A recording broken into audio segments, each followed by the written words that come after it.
Howdy Google Ads fans, and welcome back. Let's jump back into the Google Ads dashboard and create our first ad group. So here I am on Poppin's website. I'm going to start off with my general desk chair ad group. And if you remember from that previous slide, which of course you have access to, you could download, that was one of the ad groups we wanted to build inside of this campaign, of this office chairs campaign. So this ad group will be general office chairs, let's say. And I don't need to indicate the match type in the ad group name because I'm going to include all match types inside this ad group. I'm not structuring out my ad groups by match type, although that's not necessarily a bad idea. We're just not doing it over here. Default bid. Default bid is the amount of money that you're telling Google I am willing to pay for a click for any of the keywords in this ad group, so long as I don't override that default bid with a keyword level bid. Let me repeat that one more time. Default bid is what your bids will be for any keywords inside the ad group unless you override them either by a lower bid or a higher bid at the keyword level, which you can do. But if I just add a bunch of keywords, all the keywords will inherit the default bid of this ad group. And when I have a campaign built out and I'm making a new ad group, if I don't give a specific default bid to an ad group, the ad group will inherit the default bid of what? The campaign. Now, what should your default bid be? Well, if you're making a new campaign, it's really hard to know. So I suggest starting anywhere between $2 and $4 a click for a default bid, unless you're in an industry where you know the clicks are very expensive. If you're in insurance, or if you're a hyper-local service, or if you're a lawyer, or if you're a doctor, in healthcare, then your bids will have to be much higher. But again, always err on the side of using a lower default bid than a higher default bid. It's better to spend a few days or a couple weeks getting too few impressions and getting charged too little by Google than overspending on overpaying for clicks. Let's say if you have really poor quality scores and you're getting overcharged and you're not getting the conversions, you're not getting the profitability. So one of the best things you could do is be a little bit conservative when it comes to setting your default bid. So in our case, we're an e-commerce company. I think $3 is a good default bid to go with.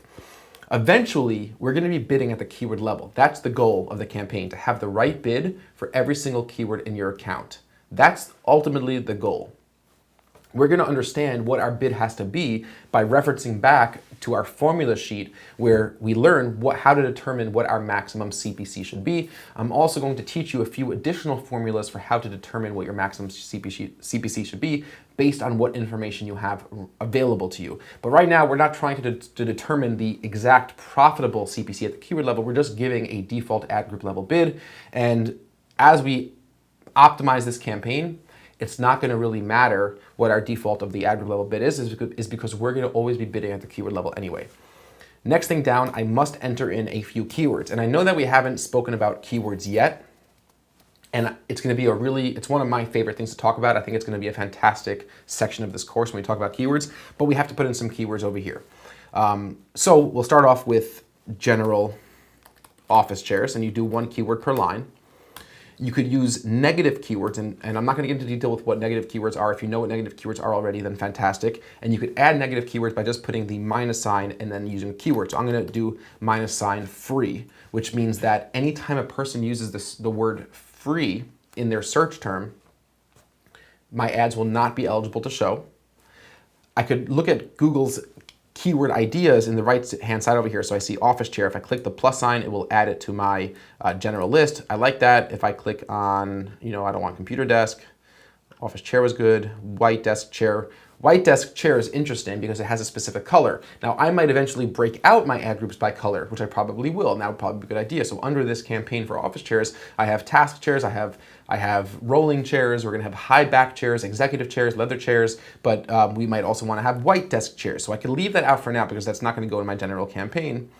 And I scroll down a little bit more. I don't need to, take all the ideas here. I could also enter in a product or service. So I could type in office chairs. Instead of using the website, I could remove the website, just type in office chairs and see if Google gives me some more specific ideas relevant to office chairs. So computer desk is not really that relevant to office chairs. Desk chair actually is pretty good. And actually, I don't know why I put the word general in there. That was a mistake. That's the name of the ad group.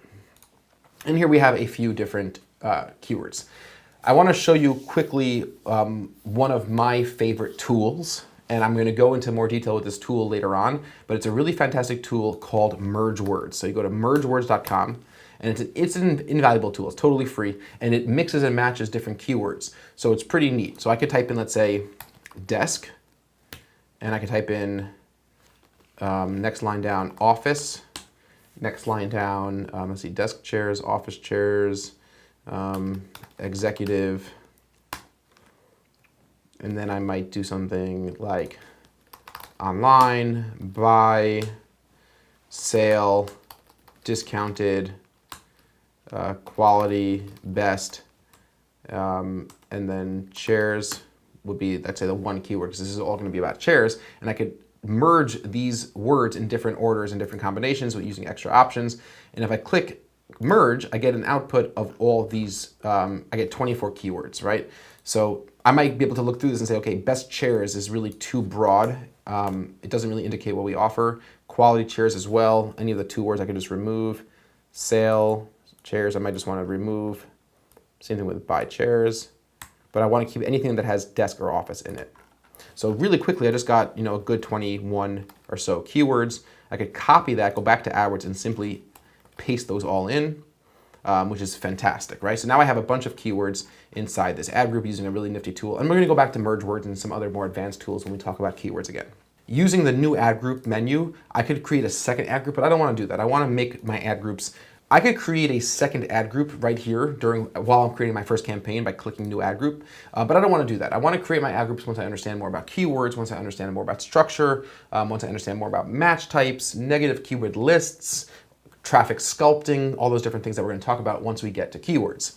So I'm going to X out of that, and just lastly, under traffic estimates on the right hand in the navigation, in the vertical window, Google gives me some estimates. So based on my $50 a day budget, which I gave for the entire campaign, Google tells me, of course, you can get 1,500 more clicks if you up your daily budget to $2,910.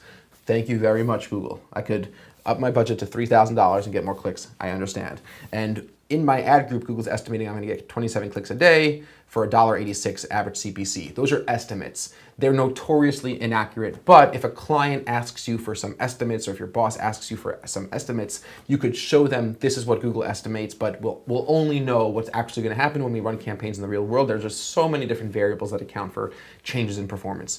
So we're going to go ahead and click Save and Continue. We've created our very first ad group, and we're going to be brought to the ad creation part of setting up a campaign, which is finally where we're getting into the meat and potatoes of Google Ads, salesmanship in pixels. That's I don't have my salesmanship in pixels mug, but I hope to have my salesmanship in pixels mug in a future lecture. I had to order a few more, but it's the tagline of our company. There's a whole long story. If anybody's interested in the story of how we came up with the tagline salesmanship in pixels, I'll be more than happy to bore you with it. I'm just kidding. I think it's very exciting. And because now we're going to talk about how to sell. Now we're going to talk about how to connect to another person psychologically. And this is really where the good marketers distinguish themselves from the average marketers. Can you sell well? Can you really understand the dynamics of salesmanship? And the real place to do that is with your landing page, your sales copy, but it all starts with showing a person an initial ad, how you design that ad, how you place that ad. So in the next section of this course, we're going to get into some concepts of writing killer ads, the anatomy of new Google expanded text ads, which is vastly different than how they used to be in the past. You have more space, you have more headlines, you have more descriptions. It's exciting stuff, and I look forward to seeing you guys very soon in the very next section where we talk about writing killer ads.